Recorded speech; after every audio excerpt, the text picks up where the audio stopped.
여러분 요즘 그 젊은 사람들은 그 편한 집을 떠나서 굉장히 불편한 캠핑을 즐기기도 합니다. 일상을 벗어나서 어떤 삶의 변화를 주고 또 새로운 활력을 찾는 힐링의 방법이 되기도 하죠. 그러나 날마다 캠핑 생활을 하라고 한다면 그건 못한다고 할 것입니다. 늘 편하게 살다가 잠깐은 불편하게 살 수 있지만 계속 불편한 것은 견딜 수 없죠.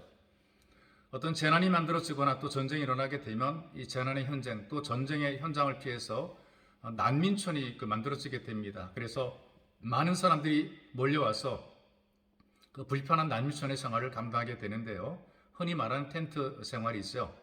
편하게 지내던 사람, 잘 살던 사람들도 재난 속에 할 수 없이 이런 불편한 생활을 감당하기도 합니다. 그리고 무엇보다 혼자가 아니라 여러 명이 함께하게 되니까 서로 위안도 받고 또 서로 견디며 살게 돼 있죠. 근데 만일 홀로 난민의 생활을 산다면 외로움과 두려움 때문에 견디기 어려울 것입니다. 지금 야곱은 익숙하고 편리한 그 삶의 터전, 그 보금자리를 떠나서 거의 난민과 같은 신세가 된 것입니다. 그 살이, 그러니까 죽여야 되겠다라는 그런 사리를 가진 쌍둥이 형 에서의 분노를 피해서 광야를 지나 외가로 가는 중이거든요. 근데 그 광야길에서 살아계신 하나님께서 함께 하시는 것을 체험을 하게 된 것이죠. 이렇게 하나님께서 가까이 해주신 은혜의 체험이 있었기 때문에 야곱은 그 이후에 20년 동안의 고달픈 타향살이를 감당을 하게 됩니다. 여러분이 가장 고독할 때, 그래서 힘들고 어려울 때 여러분과 가까이 계시는 하나님을 체험할 수 있다면 여러분들의 고독은 오히려 복이 되는 것입니다. 홀로 남아 두려운 그 삶도 바로 그 삶이 복이 되는 것이죠. 사람들이 살기 편해지고 모든 게 좋아지게 되니까 하나님께서 멀어져 갑니다.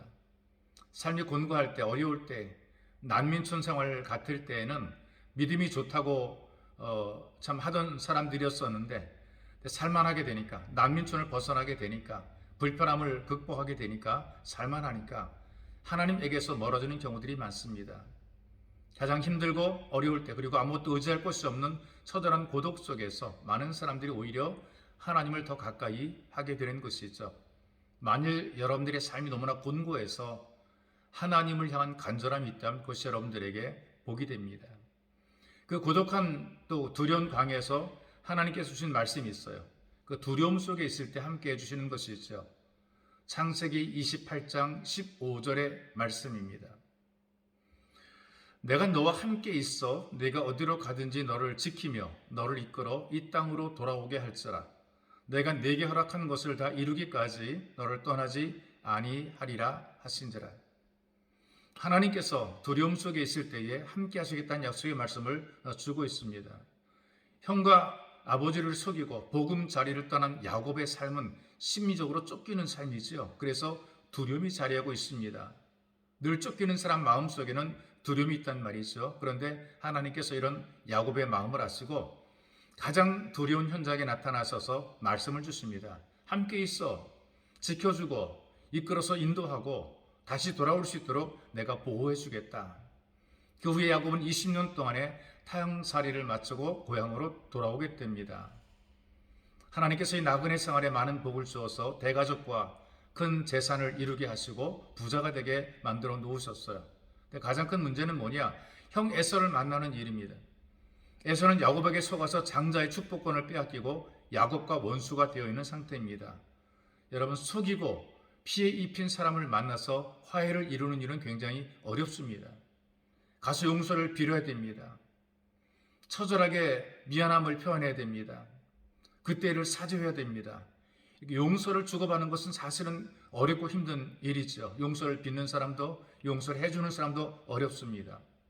그래서 이 야곱은 먼저 형에게 평화의 사절단을 먼저 보냅니다. 많은 재물과 물건과 선물을 담아서 평화의 사절로 형에게 보내는 것이죠. 그러나 이렇게 많은 평화의 사절을 보냈음에도 불구하고 야곱의 마음은 불안합니다. 더 많은 예물을 형에게로 보냅니다. 감정을 풀어보려고 하는 것이죠. 그런데 그럼에도 불구하고 야곱의 마음은 불안했어요. 그리고 재산을 두 때로 나누려는 전략도 세워보죠. 형 에서가 와서 한 때를 치게 되면 남은 한 때는 도망하게 만드는 것이죠. 여러분, 야곱은 철저한 전략가고 혈전 현실주의자였습니다. 잘 준비했고 잘 계획했는데 그래도 불안과 두려움이 있습니다. 결국 그 불안과 두려움 때문에 야곱은 야복강가에서 홀로 남게 되고 다시 외롭고 고독한 밤을 보내게 됐어. 이때 야곱은 과거의 그때를 기억을 하고 예전에 만났던 하나님을 기억을 하고 기도합니다. 성경이 기도를 씨름하는 것으로 표현했는데요.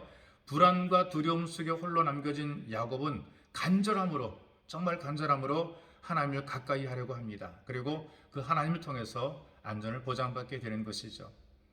지금 여러분들의 처지와 현실이 어떠하든지 우리가 정말 간절하다면, 하나님의 보호와 돌보심 받기에 정말 간절함이 있다면, 이 두려움과 불안과 고독 속에서 정말 하나님을 간절히 의지하기를 원하는 사모하는 마음이 있다면 하나님께서 여러분들을 보장해 주시고 약속해 주시고 이끌어 주십니다.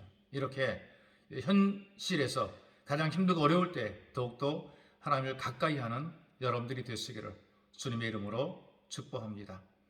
참 좋으신 하나님, 우리를 돌보시며 사랑하셔서 은총과 안에 거하게 만들어 주시고 우리가 많은 것이 부족하고 모자란 가운데 있을지라도 여전히 우리를 사랑하셔서 은혜의 장중에 붙잡으시는 참 좋으신 아버지, 하나님의 은혜가 있어 감사하며 우리를 돌보시는 손길이 있어 감사하고 눈동자같이 우리를 챙겨주시고 손바닥에 새겨놓으시 우리를 기억하시니 하나님 감사합니다.